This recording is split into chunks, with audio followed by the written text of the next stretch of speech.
Oi, pessoal, tudo bem? Hoje a gente vai estudar o uso de fluoretos em odontopediatria.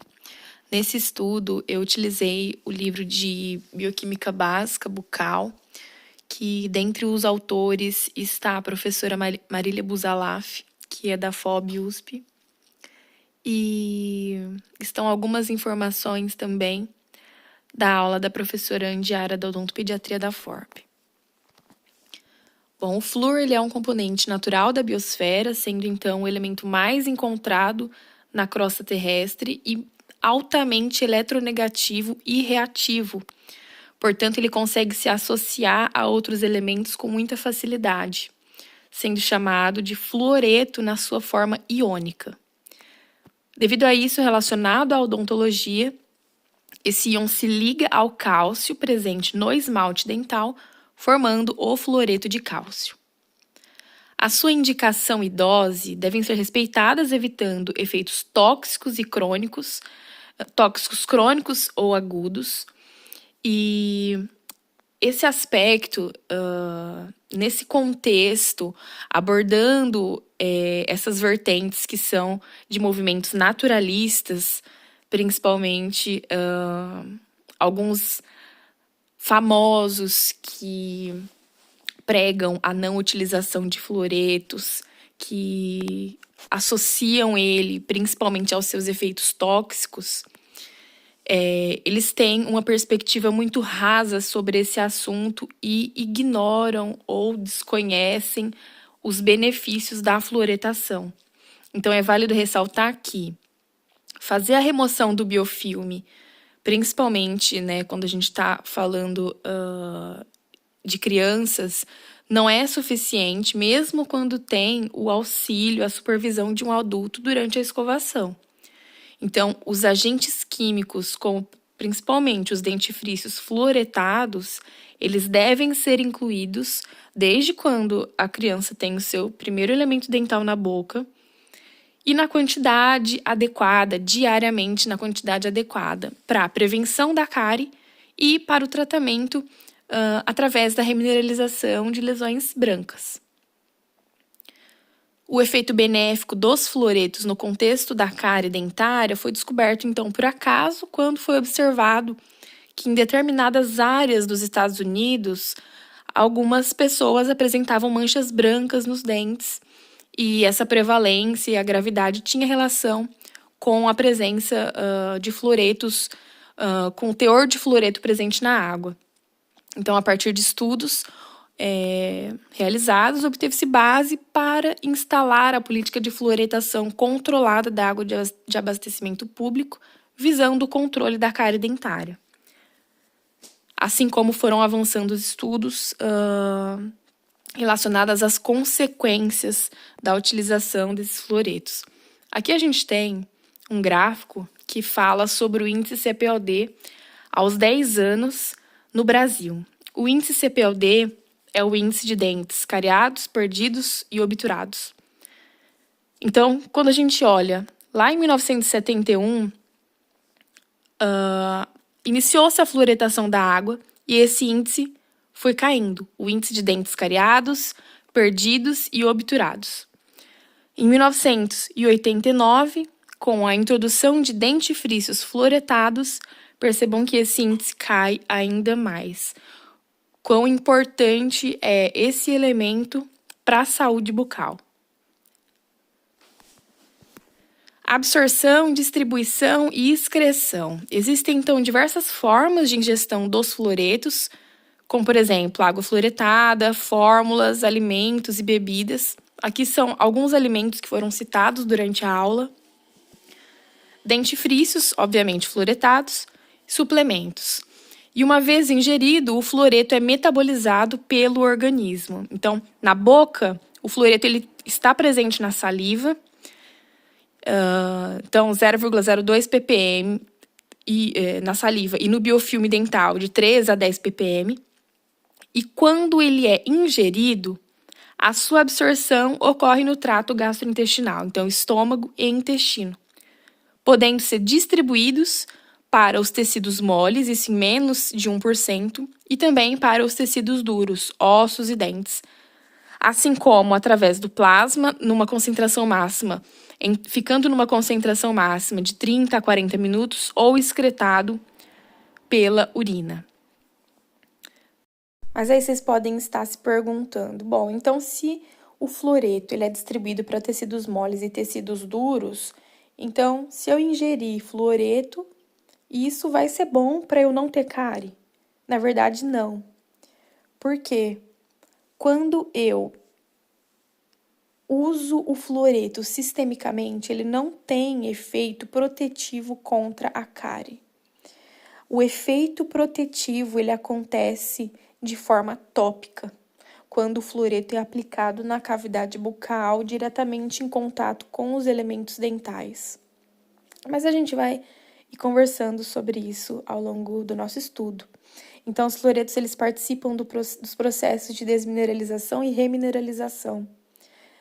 Acreditava-se que, para o máximo efeito cariostático, para que ele fosse exercido, o fluoreto devia ser incorporado à estrutura do esmalte ainda durante o seu desenvolvimento. Ou seja, acreditava que o fluoreto devia ser ingerido sistemicamente, mas, a partir de 1980, houve uma mudança de paradigma, propondo que esse seu efeito para prevenir, para fazer controle de lesão cariosa, seria tópico, atuando de fato nos processos de desmineralização e remineralização que acontecem na interface entre a superfície dentária e os fluidos bucais. Então, não é necessário uma ingestão de fluoreto, mas sim o controle da quantidade de fluoreto tópico em baixa concentração e fazendo a sua utilização de forma constante e diária. Então, a ação tópica, ela reflete na interação local do fluoreto ali na cavidade bucal com os fluidos, com o tecido dentário no momento da sua aplicação. Durante muitos anos, acreditou-se que o mecanismo de ação ocorria por essa incorporação no esmalte durante o seu desenvolvimento, formando então a fluorapatita, que é um mineral mais resistente à dissolução, justificando o seu uso sistêmico. Mas esse conceito surgiu erroneamente por se acreditar que o efeito preventivo estivesse associado, então, à ingestão. O que levou, durante algum tempo, o uso de suplementos vitamínicos para gestantes, por exemplo, vitamínicos com fluoreto para gestantes, por exemplo, e para indivíduos que não eram residentes em áreas com água fluoretada. Mas uma grande polêmica surgiu por conta dessa prescrição depois que houve uma prevalência elevada de fluorose dentária. Então, esse conceito de ingestão sistêmica caiu por terra, não é um conceito que deve ser levado em consideração. Com relação às gestantes, deve-se considerar que a mineralização dos dentes descidos ocorre em parte no período pré-natal e em parte no período pós-natal. Já a mineralização dos dentes permanentes ocorre quase que completamente após o período natal, sendo esse um fator para a contraindicação desses suplementos vitamínicos com fluoreto durante a gestação. Então, não é somente durante a gestação que a ação sistêmica do fluoreto é praticamente desprezível, mas sim durante toda a vida do indivíduo. É desnecessário utilizar fluoreto sistêmico. Portanto, vários estudos conduzidos em 1980, 90 comprovaram que o mecanismo de ação do fluoreto é tópico, principalmente quando ele está no meio bucal, na fase líquida com os fluidos, e não quando ele está incorporado estruturalmente ao mineral do esmalte, já que a concentração do fluoreto presente na região superficial do esmalte é insignificante para conferir proteção às bactérias da cárie. Aqui a gente tem uma informação com relação a um estudo para saber se a presença do fluoreto já incorporado ao esmalte era um fator para a prevenção era um fator que gerava maior proteção contra a cárie,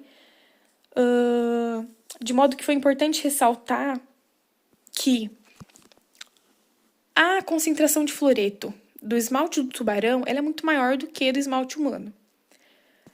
Mas, mesmo assim, esse fluoreto incorporado ele não foi capaz de inibir a dissolução do esmalte do tubarão. Então, lesões cariosas se formam tanto em esmalte humano quanto de tubarão. Então, mesmo que o fluoreto ele esteja incorporado no esmalte, ele não inibe completamente a dissolução do esmalte. Ele não era efetivo para prevenir a desmineralização. E no esmalte humano que foi tratado com a solução fluoretada, com líquido, houve uma maior inibição da cárie quando comparado ao esmalte de tubarão, que tinha o fluoreto incorporado. Então, percebam que várias respostas vão surgindo frente a essa discussão sobre a ingestão, sobre a presença do fluoreto sistêmico ou incorporado no esmalte. Percebam que isso não é verdadeiro. Dessa forma, para a prevenção contra a cárie dentária, o fluoreto ele deve ser constantemente presente no ambiente bucal e em baixas concentrações. O fluoreto incorporado no esmalte, na estrutura do esmalte, é chamado de apatita fluoretada, então pouco incorporado de 10 a 20% do esmalte, e concentração de fluoreto quase que igual à hidroxiapatita. Bom, o fluoreto incorporado na estrutura, então, é a apatita fluoretado. Dentre as diferentes formas de fluoreto no ambiente, o fluoreto absorvido em uma fina camada monomolecular à superfície dos cristais de esmalte, ele sim inibe a dissolução dental, porque ele vai transformar parcialmente a superfície dos cristais em fluorapatita, mas não totalmente. Por outro lado, quando o recobrimento é parcial, as superfícies não protegidas, como a gente pode ver aqui, nessa imagem, podem ser dissolvidas durante um ataque ácido, tá?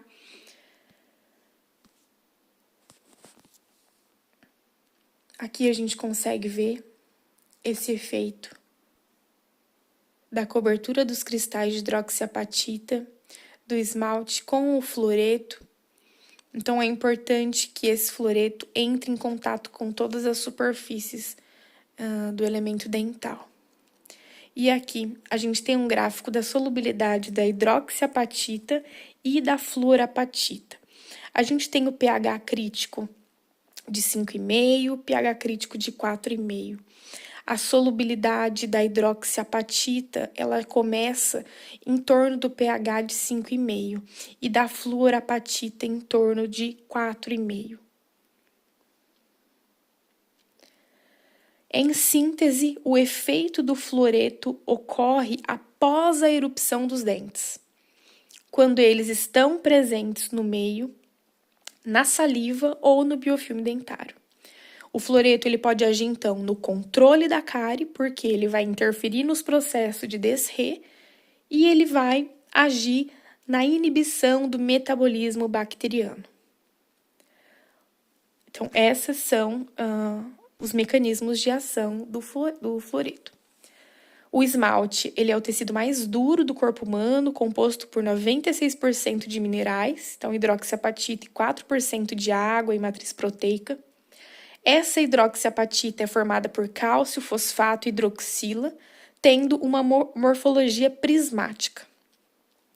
Devido à disposição dos prismas do esmalte, ele é considerado um tecido permeável, então permite trocas iônicas entre o esmalte e o meio bucal. E a saliva protege o esmalte contra os ataques ácidos, por ter em sua composição os mesmos minerais presentes nessa estrutura do esmalte, que são o cálcio e fosfato. Entretanto, na saliva, esses íons estão em maior quantidade do que nos dentes. Então, a saliva, ela é supersaturada em relação aos minerais do dente. Agora, quando o pH da boca é muito básico, a saliva, ela é então supersaturada. E ao invés de perda mineral, ocorre uma precipitação de minerais nos elementos dentais, e essa precipitação é chamada de cálculo. Nesse caso, então, são pessoas que têm menos chance de desenvolver cárie, né? Lembrando que o desenvolvimento de cárie é um aspecto multifatorial, vários fatores devem ser levados em consideração. Mas essas pessoas com uma saliva saturada, supersaturada, elas têm uma maior deposição de cálculo. Outro componente, um outro fator, então, o biofilme dental ecológico, né? Quando essa saliva é supersaturada e ocorre essa deposição, essa precipitação de minerais, que pode estar presente principalmente na face oclusal. Outro componente que mantém íntimo contato com o dente é o fluido do biofilme. Este interfere na solubilidade do esmalte, porque é responsável por trocas iônicas com o mineral do dente e a sua composição ela é bem diferente da composição da saliva. Então, o fluido do biofilme ele tem mais minerais do que a saliva, porque ele está em íntimo contato com o elemento dental. Então, após a adesão do biofilme cariogênico no dente, esse biofilme cariogênico vai crescendo, vai amadurecendo, vai produzindo polissacarídeos extracelulares, e a partir da metabolização da sacarose que foi ingerida da nossa alimentação, esse biofilme vai cada vez mais se desenvolvendo. E aí vai haver uma queda no pH, lembrando que o pH da boca é geralmente neutro, em torno de 7, e o pH vai cair mais ou menos para 5,5 até 4,5, ficando um ambiente propício para o início da desmineralização. Então, é assim que é esse aspecto que a gente tem que ter em mente com relação à presença do biofilme cariogênico em contato com o elemento dental. A presença dos fluoretos na cavidade oral, mais especificamente na superfície do dente, forma o fluoreto de cálcio por conta da sua ligação com o cálcio do esmalte, né? Então, ocorre uma dissolução da superfície do esmalte, liberando cálcio, que vai reagir com o fluoreto. E eles vão formando glóbulos. Isso de uma forma tridimensional, né? Evidenciando a importância de se passar o fio dental em áreas interproximais, especialmente quando estiver fazendo essa aplicação do flúor, porque como a gente viu aqui nessa imagem, os elementos dentais, eles devem ter uma cobertura total, se possível, com essa camada de fluoreto. Quando a gente tem uma cobertura parcial, após o ataque ácido, vai haver desintegração, dissolução da estrutura dental. Então, aqui a importância da utilização do fio dental quando estiver fazendo a aplicação do flúor. Acima da camada de fluoreto de cálcio, há a presença de uma camada de glicoproteínas salivares e de fosfato de cálcio, que vão ser auxiliares, vão atuar como reservatórios de fluoreto e vão evitar a exposição da superfície dental a possíveis ataques ácidos. Então, aqui formação da camada de fluoreto de cálcio. E essas duas camadas, de glicoproteínas e fosfato de cálcio. Aqui uma foto dos glóbulos que a gente tinha falado. Então, cálcio reagindo com os fluoretos. Com a queda do pH após o metabolismo da sacarose, vai ocorrer a formação de um ambiente ácido e, inicialmente, a solubilização da camada protetora de fosfato de cálcio e glicoproteínas. Seguido, depois, quando esse ácido for agindo seguido pela dissolução, pela solubilização da camada de fluoreto de cálcio, evitando com que haja a perda do mineral, a perda dos minerais propriamente dita do dente, do esmalte dentário. Quando essas camadas são removidas, ocorre a perda mineral da superfície do dente. Ocorre perda de cálcio e de fosfato para o meio bucal, podendo formar as manchas brancas que são características do início da cárie dentária e podem evoluir para a cavitação. Então, a mancha branca é um estágio reversível por meio da utilização de fluoretos. Já quando há a presença da cavitação, é necessário realizar o tratamento restaurador. A falta de cálcio interfere na formação de fluoreto de cálcio, portanto, quando os agentes fluoretados não contêm cálcio associado ao fluoreto, a fonte de cálcio é o próprio esmalte do dente. Por isso que os agentes fluoretados com pH mais baixo são capazes de aumentar a formação de fluoreto de cálcio, porque eles estimulam a saída de cálcio da superfície do dente. E aí, com relação à toxicidade aguda. A toxicidade aguda é a ingestão, em um momento, uma única vez, de altas concentrações de fluoreto. Então, uma dose que é provavelmente tóxica é de 5 mg de fluoreto por quilo, e uma dose que é certamente letal é de 34 a 64 mg de fluoreto por quilo. Os sintomas da toxicidade aguda é uma salivação excessiva, muco no nariz, fraqueza generalizada, náuseas, vômitos, diarreia, cólica, hipotensão, palidez, batimentos irregulares, depressão do sistema nervoso central, coma, hipocalcemia, hipomagnesemia. E quais que são as medidas, o que fazer quando tem essa intoxicação aguda do cálcio? Quando a intoxicação é menor que 5 mg de fluoreto por quilo, deve-se administrar por via oral altas quantidades de leite ou antiácido, que é o hidróxido de alumínio. Fazer observação por 30 a 45 minutos. Quando essa intoxicação for maior do que 5 mg, deve ser feita indução do vômito e hospitalização imediata. Aqui a gente tem a dose potencialmente letal, dando exemplos em uma criança com 20 quilos. Para ela sofrer dessa dose potencialmente letal, com a ingestão tóxica aguda do fluoreto, ela precisa tomar 100 comprimidos de 2,2 mg de fluoreto de sódio. Ela precisa ingerir mais do que um tubo de pasta de dentifrício, de uma única vez, uma colher de gel a 1,23%. Então, percebam que essas quantidades são muito elevadas. É raro com que as crianças tenham, é raro com que se tenha essa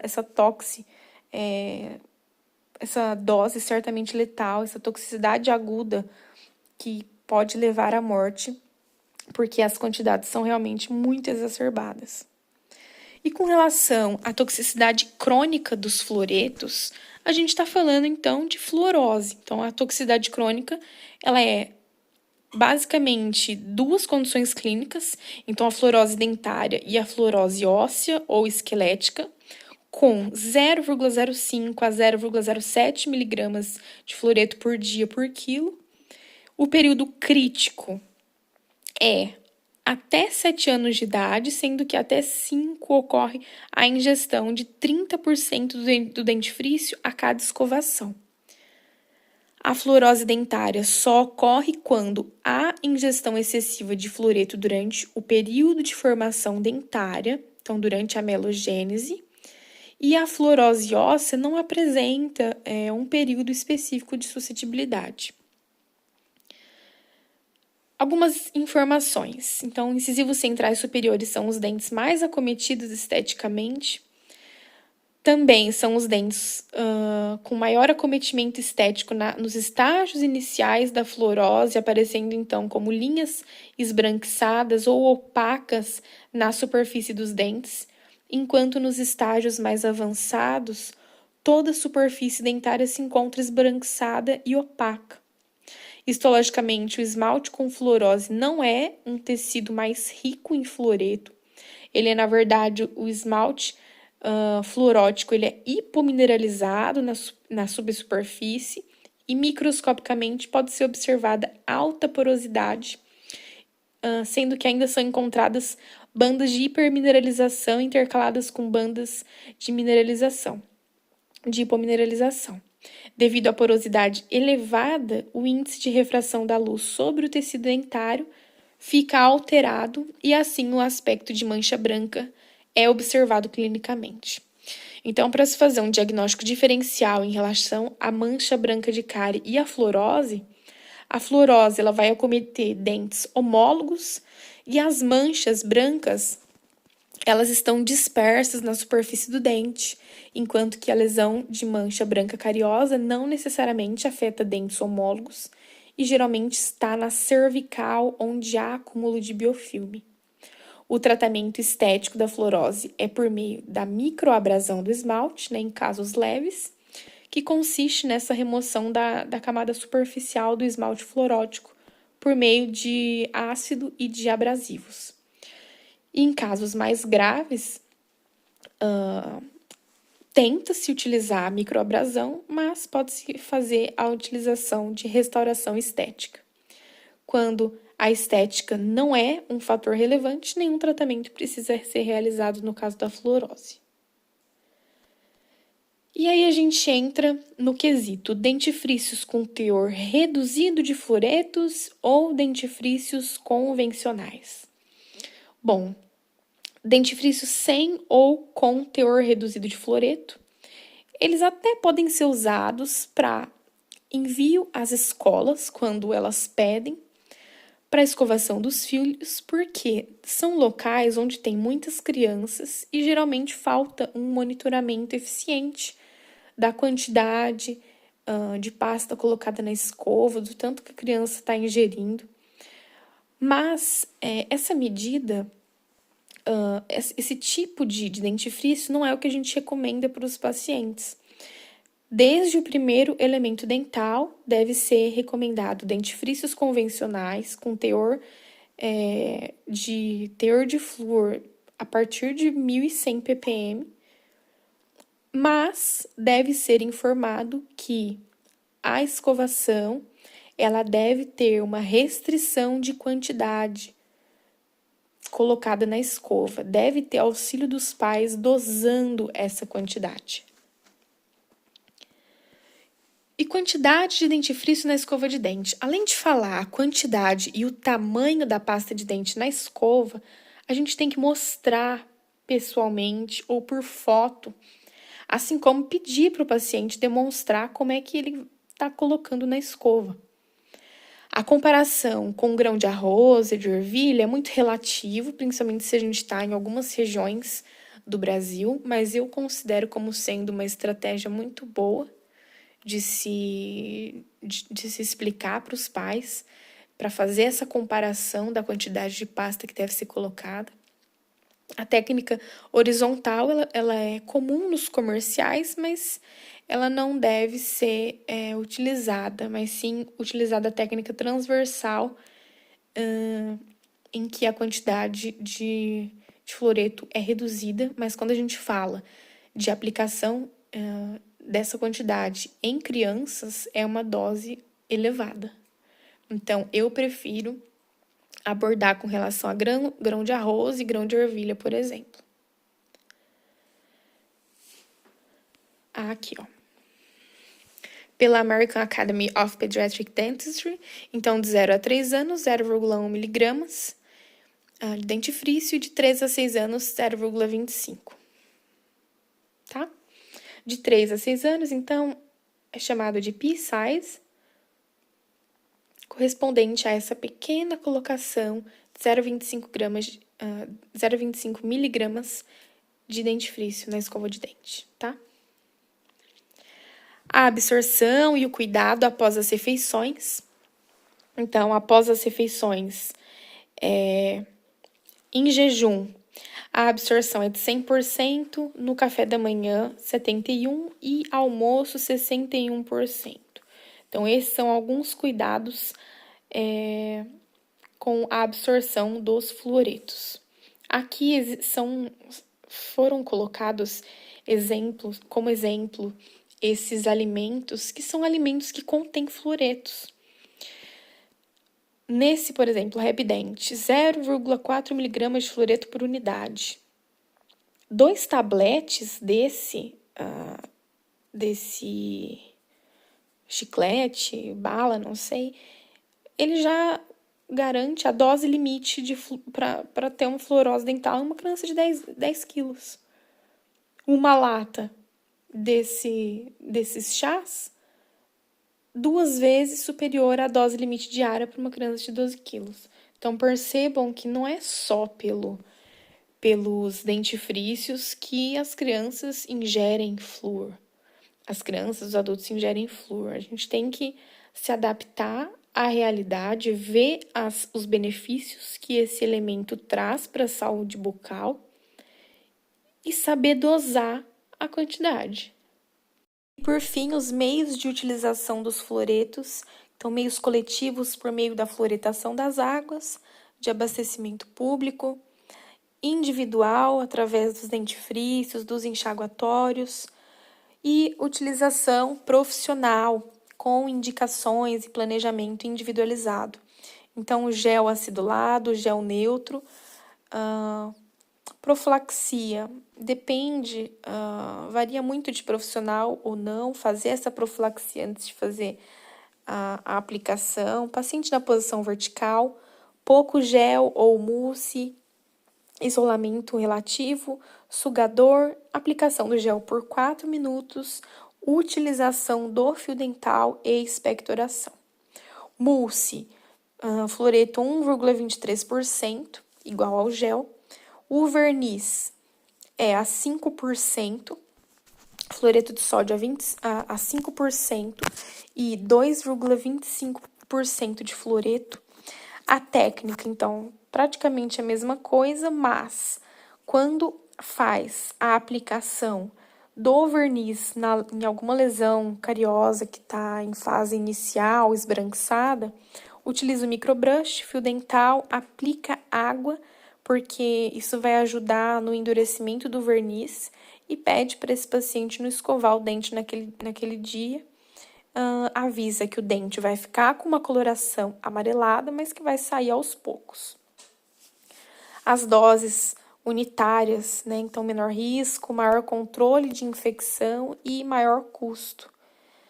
Diaminofluoreto de prata, então é um material que fica com aspecto escurecido, é um cariostático, um dessensibilizante. A técnica é profilaxia, proteção dos tecidos com vaselina, isolamento relativo e sugador, proteção do dente com tira de poliéster, aplica por 1 minuto o líquido cinza, seguido pelo iodeto de potássio e faz a lavagem final. Muito importante, a ingestão de água fluoretada e a escovação diária com dentifrício fluoretado são as medidas mais racionais, mais efetivas e de baixo custo na prevenção da doença cárie.